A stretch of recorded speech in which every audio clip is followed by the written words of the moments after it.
Bonjour tout le monde dans cette troisième compilation de critiques dans les albums oubliés numéro 3, où je vais review cette fois-ci non pas une dizaine d'albums, mais 23 albums parce que j'ai pris beaucoup de retard, et en plus j'ai eu pas mal de problèmes techniques récemment, donc du coup on va review 23 putains d'albums, et donc c'est parti. Non Paradisi de Ghost, donc Ghost sans H, G-O-S-T, à ne pas confondre avec Ghost, qui s'écrit normalement, c'est-à-dire le groupe de métal que tout le monde connaît. Ghost est un artiste de synthwave très dark, peu basé sur la mélodie mais beaucoup sur la puissance. Cette même puissance que l'on retrouve par exemple chez Carpenter Brut. Et concrètement, pour bien expliquer ce que c'est Ghost, c'est du gros heavy metal ou du progressive metal des fois transposé en synthwave. Vous remplacez toutes les grattes par des gros synthés puissants et parfois certains thèmes sont carrément comme si c'était des gros riffs de guitare. C'est obscur, c'est imposant et avec toutes ces caractéristiques, on peut dire que Ghost a clairement un style à lui. Et rien que pour cela, on peut le respecter et on peut dire que cet album n'est pas mauvais. Cependant, en dehors de ce style que l'on a sur 47 minutes, il faut avouer qu'on n'a pas quelque chose qui se démarque, on n'a pas de musique vraiment qui va rester en mémoire. Cet album, c'est vraiment une expérience de 10 pistes qui serait presque adressée aux métalleux pour les introduire au synthwave.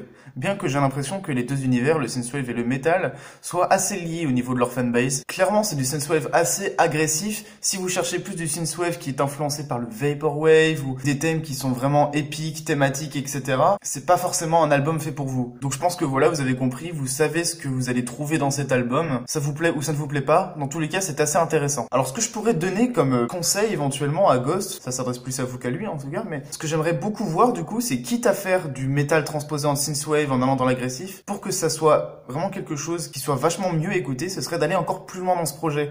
Pourquoi ne pas, je sais pas moi, mettre des screams peut-être dans du synthwave et parfois faire des musiques vachement ambitieuses, influencées de plusieurs genres de métal. Et là, on pourrait vraiment avoir un truc qui mérite vachement plus l'écoute. Mais c'est déjà pas mal en l'état. Ah, et maintenant Blood on the Dance Floor, Scissors. Alors Blood on the Dance Floor est un duo d'électro faisant des choses assez variées, toujours très pop, réputé comme étant extrêmement mauvais. Et pour avoir écouté un peu ce qu'ils faisaient, je confirme, c'est plutôt dégueulasse. Donc nouvel album, un de plus, 9 pistes, 35 minutes je crois. Après tout, on sait jamais, hein, peut-être que c'est une révélation, mais pas du tout. Alors qu'est-ce qui ne va pas ? Vous prenez tous les défauts qu'on adresse souvent au pire du metalcore, c'est-à-dire des défauts finalement qu'on trouve aussi beaucoup dans la pop, d'une manière générale. Donc en gros des thèmes, surtout à la voix, pseudo-émotionnels, pseudo-emportants, mélodramatiques, mais en fait pas du tout, le résultat est juste énervant parce que c'est vu et revu et c'est casse-couille. On a une grosse batterie qui est dégueulasse dans genre toutes les musiques. Très bon exemple si vous voulez entendre cela, c'est il y a The Young and the Hopeless dans l'album. Et surtout on a droit à un défaut de basse qui est vraiment hilarant. Alors je vous conseille d'écouter la musique I'm Not In Love Anymore. Et c'est immonde parce que le chanteur chante faux, tout simplement. On a un album qui se veut mainstream, etc., distribué pas du tout amateur, mais le chanteur chante faux, mais genre vraiment faux. Genre c'est dégueulasse, oui. Et c'est pareil pour No Regrets, il chante faux, putain. Bon, j'ai pas trop parlé de cet album, mais vraiment, il est immonde. Il y a même, regardez par exemple la dernière musique, Let Us All Unite. C'est du spoken word complètement cliché, mon dieu, qui se veut donner l'impression de genre c'est dit à partir d'une vieille radio, et ça dit un espèce de texte émotionnel du genre soyons tous frères, soyons tous amis. Mais bon, ça on s'en fout à la limite. Dans tous les cas, cette outro est complètement inintéressante et ennuyeuse. Et finalement, c'est peut-être un des meilleurs passages de l'album, parce que quand l'album n'est pas ennuyeux, il est vraiment très énervant à écouter. Donc vous avez compris, c'est de la merde. Et maintenant, l'album que Brian Eno a sorti cette année, The Ship. Alors Brian Eno, si vous ne connaissez pas, c'est l'un des plus grands artistes d'ambient et de musique d'ambiance de l'histoire. Débattablement le meilleur, j'en parlerai un jour. Par extension, c'est aussi un très bon artiste d'électro d'une manière générale et de drone. Et ça va être le cas dans cet album, donc de drone, ambient et de trucs variés, comme on va le voir. De 4 pistes, mais à la construction particulière, puisqu'on a d'abord 2 longues pistes, genre vraiment longues, et après 2 pistes beaucoup plus courtes, je crois de 2 minutes et 5 minutes, pour un total au final sur l'album de 47 minutes. Le début, c'est donc de l'ambient typique, surtout de la part de Brian Eno, mais qui rend bien, et la particularité, c'est qu'il amène cela avec de la voix, des vocaux qui, alliés au minimalisme de la musique, font presque un côté a cappella, et en plus ils sont liés à un certain vocodeur, ce qui donne un côté particulier et intéressant. Dans la musique de transition, entre guillemets, On a un solo de piano lié à du spoken word, qui est d'une qualité tout autre que l'album que j'ai revu avant. Et la dernière musique n'a rien à voir puisque c'est du prog rock avec du violon. Donc au final, ça fait un album assez étrange. On a ce côté donc très léger, minimaliste, très Brian Eno en fait, d'ambient, qui est réussi, qui est toujours très bien. Et avec ensuite deux musiques courtes et qui n'ont peu de choses à voir musicalement, qui sont dans d'autres genres musicaux. Et clairement, ce choix artistique, déjà je ne l'explique pas. La construction de l'album est encore une fois très particulière. Et le fait d'avoir des choses vraiment différentes comme ça ne plaira pas forcément à tout le monde, parce que c'est vraiment opposé. Et s'il y a un rapport entre les pièces musicales, je ne l'ai pas trouvé. En tout cas, chacune des musiques, prises une par une, sont vraiment bonnes au minimum. En particulier, la première, je dirais, qui est la meilleure et qui est vraiment vraiment bonne. Album assez étrange, mais toujours très bon musicalement, qui montre que Brian Eno, à chaque fois qu'il fait un truc, il le fait bien. D'ailleurs, il sort un album le 1er janvier, je crois. En tout cas, début janvier, qu'évidemment, je vais review sur cette chaîne. En attendant, ce dernier album de Sheep, c'était du bon ambient, c'était bien, c'était cool. Et maintenant, on va review un peu de jazz, de blues, avec cet album passé inaperçu dans le groupe que je ne connaissais pas avant, The Wilds, groupe de blues principalement. Cet album Pierced Hour d'une durée de 3/4 d'heure est plutôt bien. Est-ce que vous cherchez du bon blues super classique, qui n'a rien de nouveau depuis des décennies, mais qui est juste bien? Écoutez The Wilds. Je sais pas si vous avez des musiciens, des vieux musiciens dans votre famille, du genre vos vieux parents ou grands-parents, qui à l'époque jouaient par exemple du blues, et des fois, dans une fête de famille, ils ramènent leurs instruments et ils sont vieux, mais ils vous montrent tout votre talent. Et bah cet album c'est un peu pareil, bien que ce soit un groupe dont j'ai jamais entendu parler avant et qui je crois est plutôt récent, c'est juste du vieux bon blues. De la basse au solo de guitare en passant par les vocaux, beaucoup de choses sont vraiment maîtrisées dans cet album et vraiment cool. Les meilleures musiques du CD étant I've Got to Use My Imagination, By My Side et surtout Virtual World. Donc oui, ça fait vraiment musique de vieux, je peux difficilement prétendre le contraire. Mais franchement, j'ai du mal à ne pas aimer cet album, c'est vraiment sympa, c'est vraiment bien. Et si vous êtes fan de blues, je vous le conseille. Si vous n'êtes pas fan de blues, je vous conseille plutôt d'écouter les classiques et de pas commencer par un album de 2016. Mais un jour peut-être. Et maintenant passons à l'album de Insane in the Rain, Live at Grillby's. Et si vous connaissez Undertale, Grillby's a dû sonner quelque chose en vous. En effet, c'est le nom du bar dans Undertale. Il y a eu beaucoup de youtubeurs ou de vidéastes en général, j'aime pas ce terme, qui ont fait des covers de musique d'Undertale. En fait, il y en a même eu beaucoup en métal, en dubstep évidemment, et en plein d'autres genres d'électro d'ailleurs. Mais là où c'est original ici, c'est que c'est en jazz et en blues, que ça ne se fait pas forcément souvent, et que c'est putain de bien. Insane in the Rain donc a upload des vidéos comme beaucoup où il faisait des covers de musique d'Undertale en jazz et en blues. Et Undertale s'y prête vachement bien parce que dans Undertale c'est une bande son et c'est assez rare. On a des musiques parfois en 3 temps comme Heartache, même parfois peut-être en 7 temps si je dis pas de conneries. Il a fait un album avec ses principaux covers en début d'année qui s'appelle donc Live at Grillby's. Et malgré son nom, et ce que l'on pourrait croire, ce n'est pas un album live à proprement parler, parce que chaque piste dans les musiques, batterie, etc. et tout, sont enregistrées en live du début à la fin, c'est vrai, mais en studio et assemblées en studio. Et comme Pink Floyd l'a fait, je crois, une fois dans un album, c'est un album live en studio, c'est un album studio. Hein. Ce qu'on peut dire, c'est que Insane in the Rain est un excellent multi-instrumentiste. Il joue de tout, trompette, sax, batterie, contrebasse et piano, évidemment. Je crois qu'il joue tous ces instruments-là. Hein. Si je dis pas de conneries, il est peut-être aidé par des gens, je ne sais pas. Il n'emprunte jamais la voie de la facilité et chaque thème d'Undertale, que ce soit Megalovania, Heartache et d'autres musiques, il y en a 9 au fait, pour un total de 50 minutes. Chacun de ces thèmes, il les exploite de manière différente et vachement bien, et ça ne paraît jamais répétitif. Il part en freestyle, en pseudo-improvisation, comme on le connaît souvent dans le jazz ou dans le blues. D'ailleurs, cet album mélange assez habilement jazz et blues. Hein. Et c'est donc les meilleurs covers de musique d'Undertale que je connaisse, parce que c'est juste excellent, c'est intelligent, c'est vraiment super bien. C'est pas des simples covers, c'est beaucoup plus que ça, c'est très bien fait. Les meilleures musiques pour moi sont donc le cover de Heartache, qui est à la fois puissant et beau, et toujours en 3 temps, et donc c'est complexe, c'est bien. Bien entendu, le cover de Megalovania, parce que tout le monde le connaît, et il passe super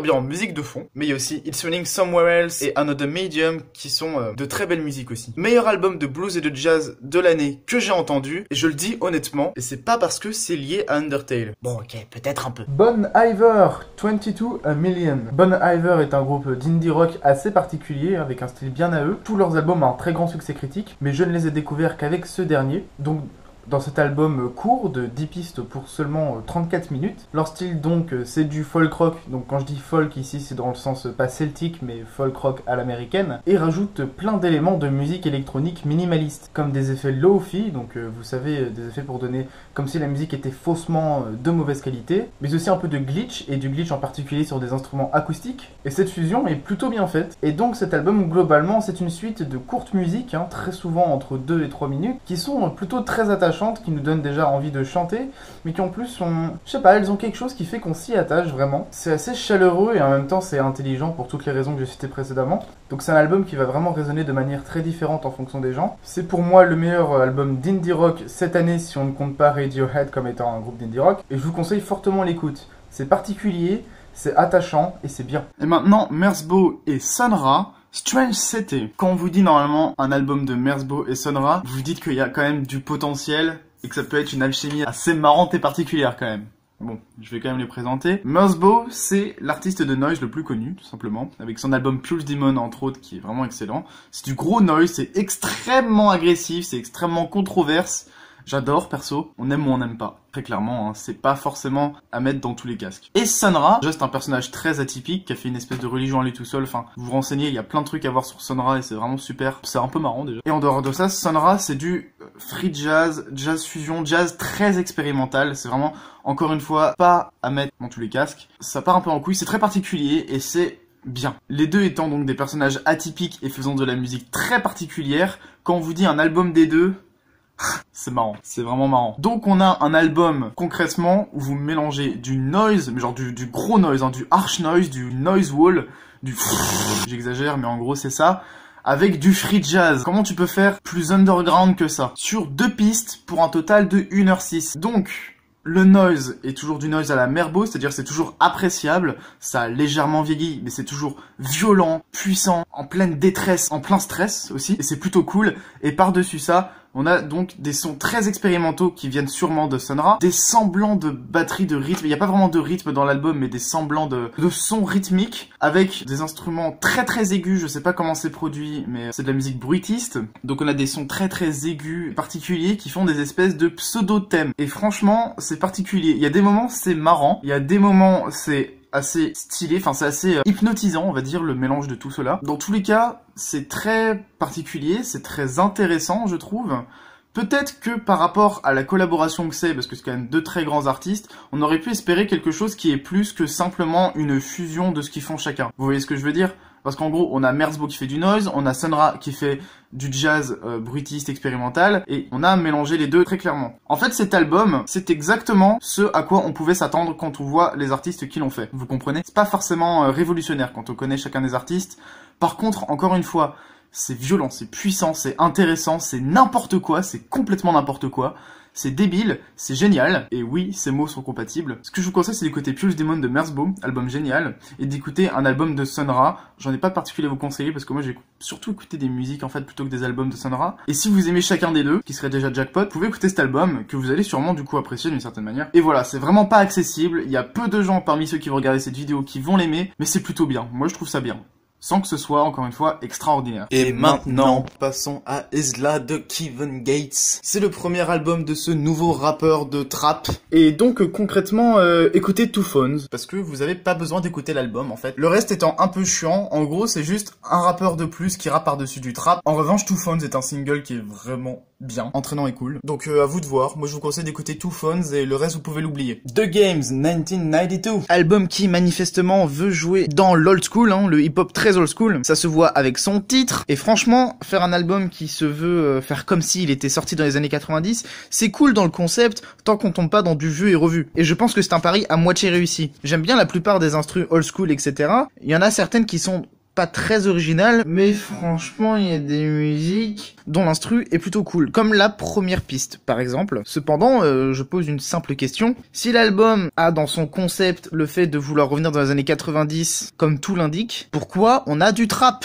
Pourquoi? On a quelques musiques de trap dedans, qui franchement ne sont pas toujours très bien. J'aime bien la musique All Eyes on Me, qui est assez entraînante. D'ailleurs, le titre rappelle sûrement l'album et la musique éponyme de Tupac Tupac Shakur et Rip in Peace in Pepperoni. Même si cette musique est bien, elle n'a rien à faire dans un album comme ça. Pourquoi mettre du trap dans un album qui se veut hip-hop old school? C'est débile, c'est complètement con. Heureusement, dans tout l'album, le flow de The Game est plutôt très bien. Mais voilà, malheureusement, l'album est un petit peu fade. Tout simplement parce que il s'est donné un concept et il n'a pas respecté ses propres règles. Et même quand il les respecte, ce n'est pas toujours forcément super au top niveau, etc. Donc, certains passages sympas, quelques qualités, mais c'est con quoi. Restons dans le hip-hop avec Awaken My Love de Childish Gambino. 11 titres, 50 minutes. Childish Gambino avait fait un premier album cool de hip-hop, hein, juste pour revenir sur ce qu'il avait fait avant.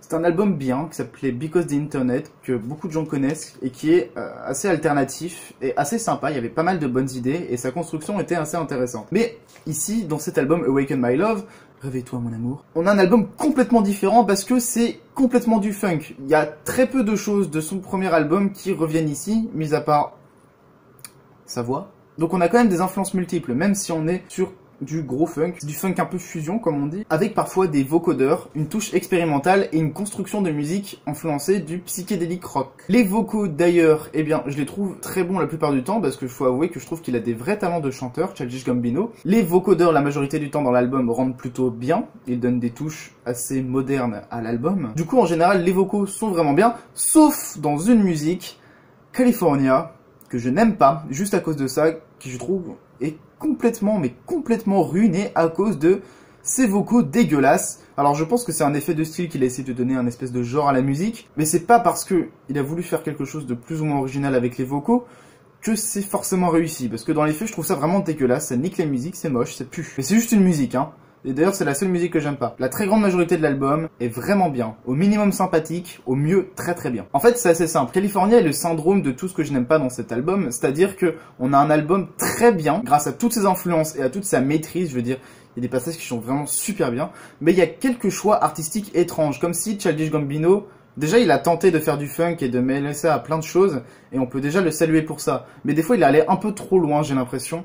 Il a voulu tenter des choses qui n'ont juste pas marché. California est un très bon exemple de cela. Et il y a des passages un peu plus anecdotiques que d'autres. Mais c'est un bon album, et le single Redbone est magnifique. Genre vraiment très bon. Et en bonus, la cover de l'album, qui est sûrement ici, je la trouve trop stylée personnellement. A Tribe Called Quest, we got it from here, thank you for your service. Oui, c'est le nom complet de l'album. Maintenant, on prend le relais. Merci pour votre service. A Tribe Called Quest, donc ce groupe de hip-hop assez iconique des années 90, mais que en fait je connaissais très peu, en fait je crois que j'avais juste entendu parler, qui sortent un album sorti le 11 novembre dernier, leur premier album depuis 18 ans, et je crois, si je ne dis pas de bêtises, que c'est leur dernier album ever. Il a reçu un accueil critique plus que favorable, hein, il a été acclamé, d'autant plus que dedans il y a quand même des participations de André 3000, Andre 3000, de Outkast, Kendrick Lamar, Elton John, oui. Donc bref, un bon petit paquet de gens talentueux. Et ce que j'en ai pensé, j'en ai pensé que c'était un bon album, hein, vraiment bien,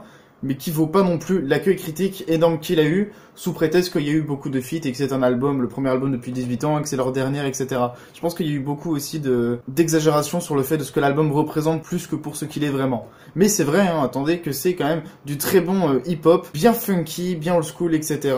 Avec l'excellente musique, je crois que c'est la deuxième piste, We the People, qui est très entraînante, qui va vous faire chanter le refrain parce que c'est vrai que c'est super cool. À part ça, dans la deuxième moitié, je dirais que l'album se répète un petit peu dans ce qu'il fait, mais vraiment, je maintiens, hein, c'est un bon album, peut-être un peu trop overrated, comme on dit, mais c'est bien. Particle Collisions de Volo Volma. Volo Volma est un artiste de melodic speedcore qui a fait un album donc dont les musiques s'appellent Particle Collisions sur 6 pistes, donc partie 1, 2, 3, 4, 5, et non pas 6 la dernière, mais 7. Ça veut dire que la partie 6 n'existe pas, ou alors c'est un mystère, on ne sait pas. En tout cas, le style ici, c'est donc du speedcore avec des kicks pas très distordus, pas très violents, mais quand même bien présents, et qui servent donc à faire le contraste avec la mélodie ici jouée par des synthés en lead qui rappellent parfois du chiptune ou de la trance. D'ailleurs l'album s'inspire pas mal de la trance, ça se sent. Les musiques sont aussi bien construites, c'est beau parfois, la structure est très presque psyché, c'est très important. C'est du melodic speedcore,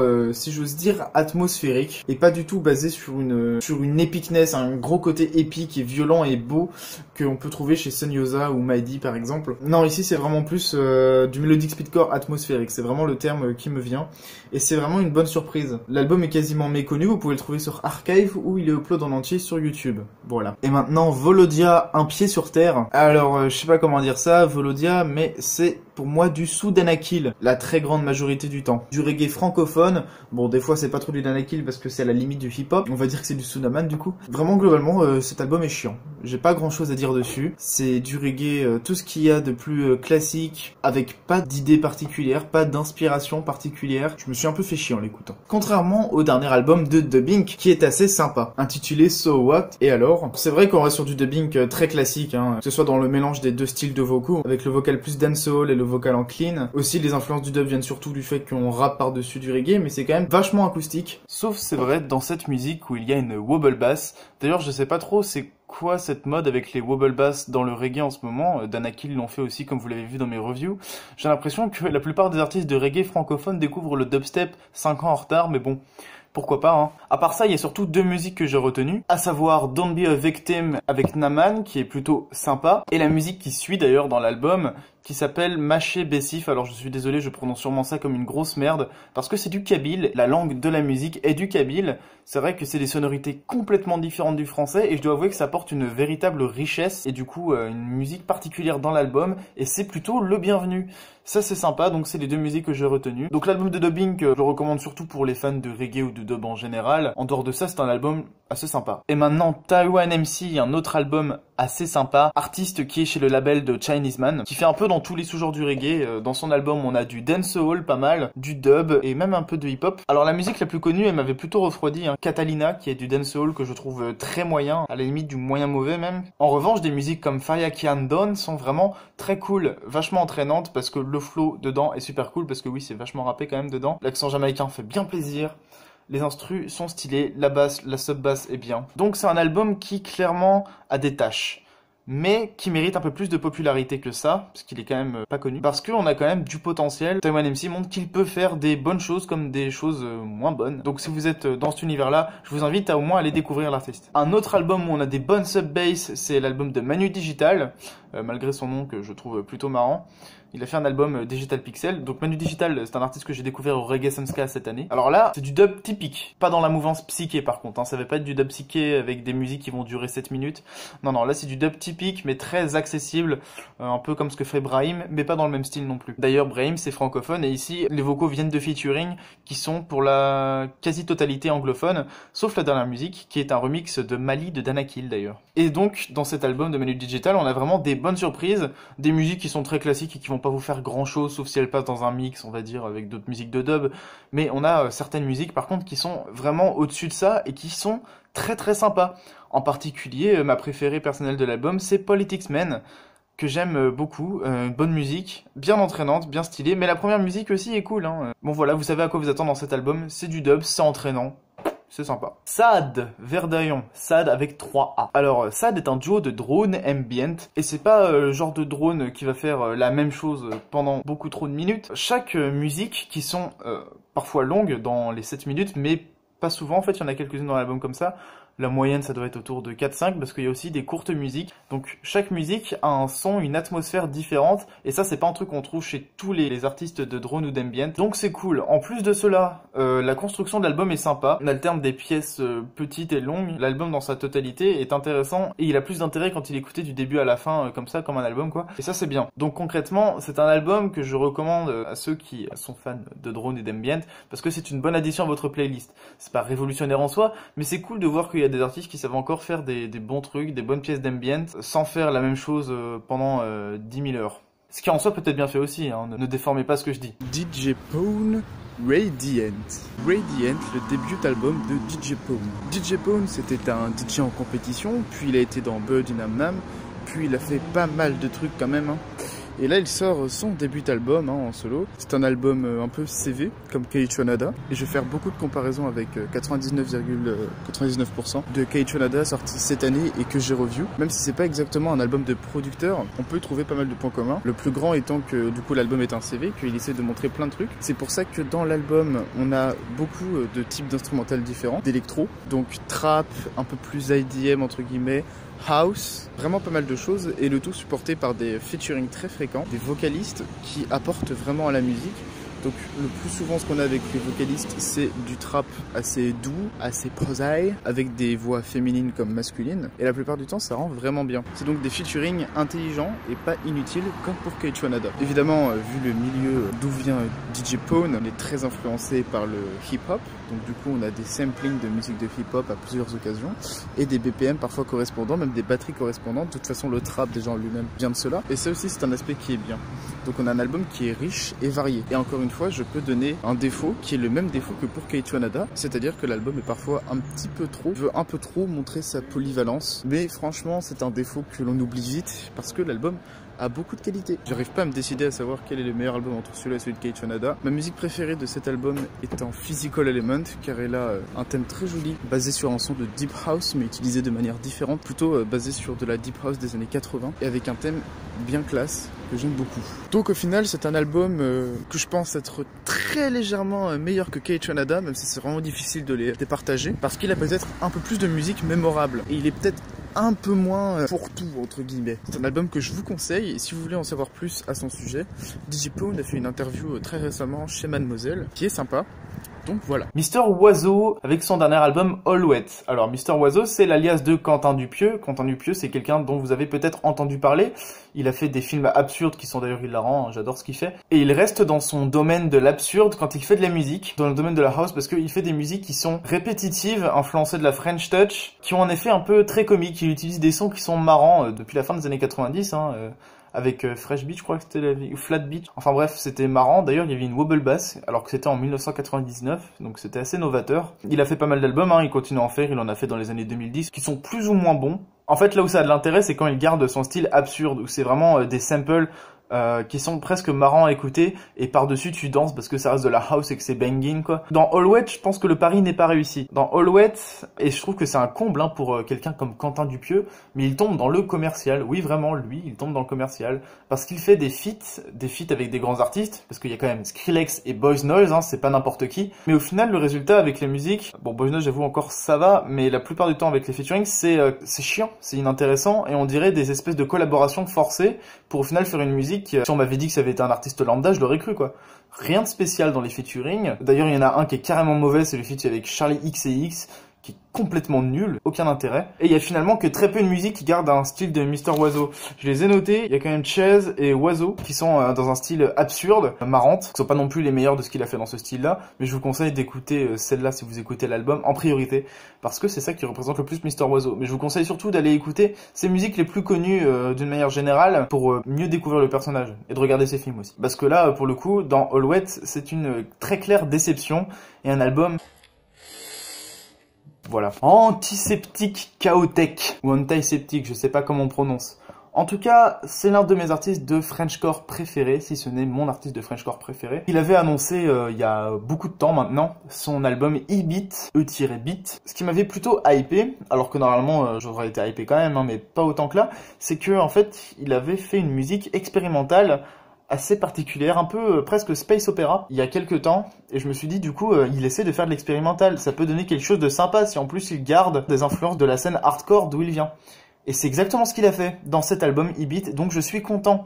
C'est 16 pistes, avec beaucoup de transitions, c'est un album très bien construit, donc pas mal de musique de transition, des musiques plus courtes pour faire la transition entre des musiques violentes, où on a une utilisation du spoken word, en anglais ou en français, et dans ces musiques-là aussi, c'est très expérimental, on a des sons un peu distordus, étranges, bruitistes presque, ça c'est bien, on a une fusion avec ça, et si vous êtes fan de Frenchcore et que vous connaissez Antiseptic Chaotech, rassurez-vous, la majorité des musiques restent dans le hardcore ou le Frenchcore, et c'est du Frenchcore, c'est du bon Frenchcore qui ne vieillit pas non plus. Notamment ma préférée que j'ai notée, Lovely Night, avec un thème qui semble être presque fait à l'orgue. Ça donne une atmosphère presque religieuse à la musique hardcore, Frenchcore, et ça, c'est vraiment bien. Donc on a comme ça une alternance entre des musiques vraiment violentes et classiques de Frenchcore et des musiques expérimentales de transition pour vraiment montrer une certaine construction, un fil rouge dans l'album, et ça c'est super cool. Et j'ai aussi pas mentionné, mais il y a des musiques qui sont plus dans le breakbeat, avec vraiment des batteries complexes, etc., à un haut BPM de probablement plus de 200. Ça, c'est vachement bien aussi, il le fait bien, et j'ai pas forcément entendu ça beaucoup tout de sa part auparavant. Donc vraiment, il est difficile de trouver un défaut dans cet album. Je vous le recommande quand même pas si vous n'êtes pas initié à la scène Frenchcore, hardcore, etc.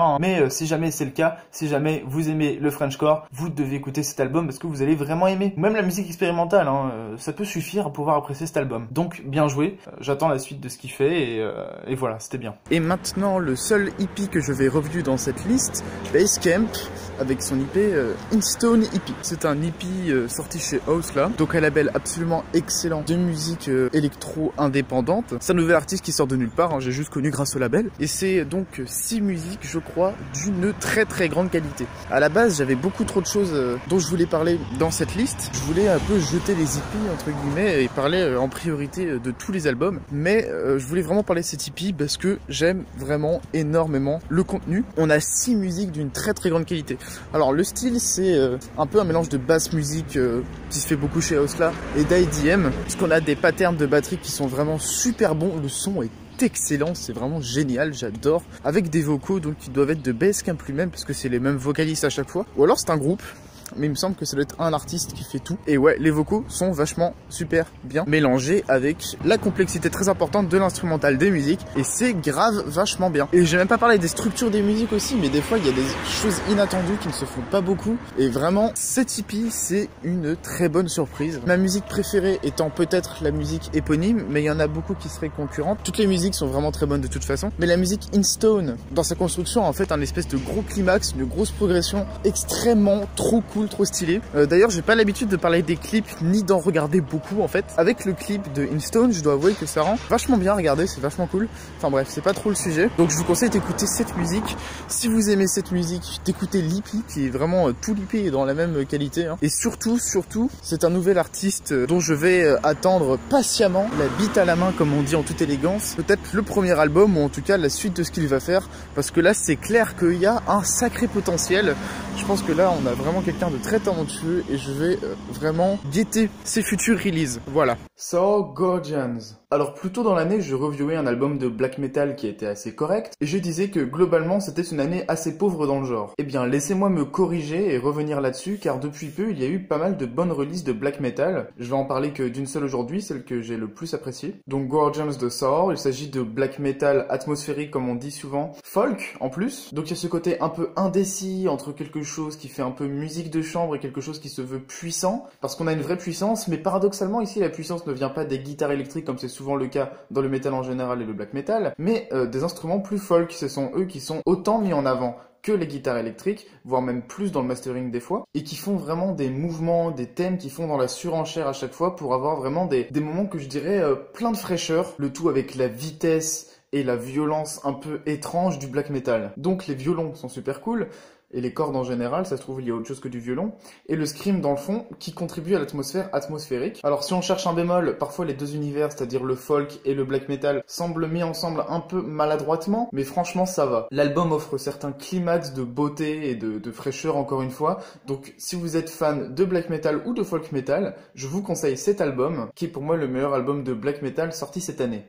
Et maintenant on termine avec Caro Caro Bonito. Non je déconne, je le dis comme une grosse merde en fait, ça se dit pas du tout comme ça je pense. Kero Kero Bonito, c'est un groupe de J-pop, même si ce n'est pas un genre, mais ils ne sont pas japonais, ils sont anglais. C'est un groupe donc d'électro-pop, et c'est putain de vachement bien.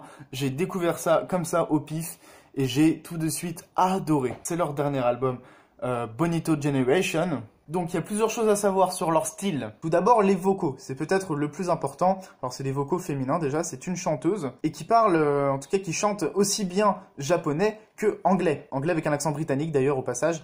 Bonjour à Clem de me l'avoir fait remarquer.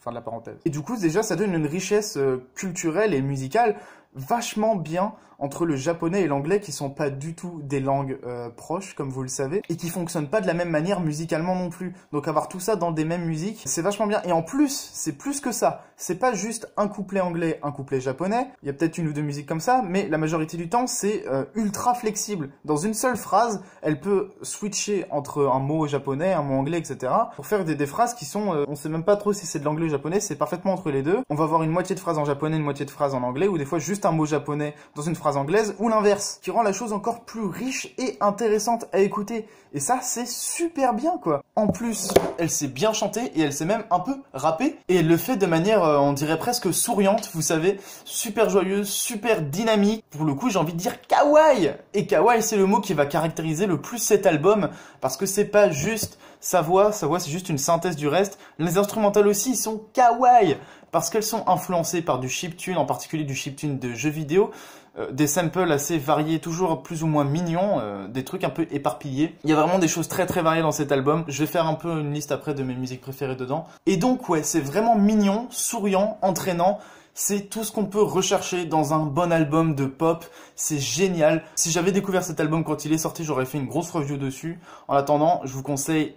Non, vous devez aller l'écouter, il est trop bien. Et pour mes musiques préférées, Waking Up, pour la première musique de l'album, a une instrumentale très originale avec des samples qui sont utilisés de manière particulière, presque minimaliste. Et les samples en eux-mêmes sont originaux, encore une fois. Le refrain est super bien, tout est bien dedans, c'est une super track d'ouverture. À la suite, on a quand même Big City, Break, Lip Slap et Try Me. 4 musiques que j'adore beaucoup dans l'album vers le milieu. Donc Big City, c'est juste une très bonne synthèse du groupe, c'est une musique très entraînante, très sympa.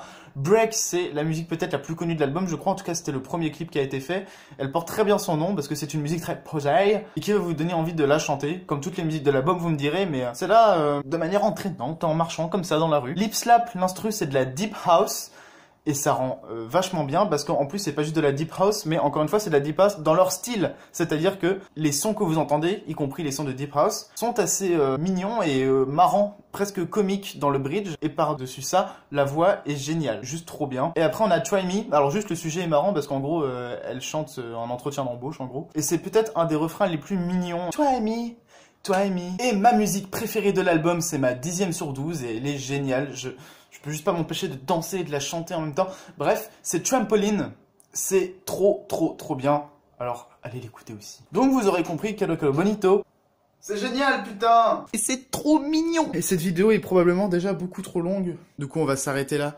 Sans faire de gros outro, on se retrouve très bientôt pour plusieurs vidéos. Des vidéos spéciales de fin d'année notamment. Vous verrez cela. D'ici là, bisous, à la prochaine.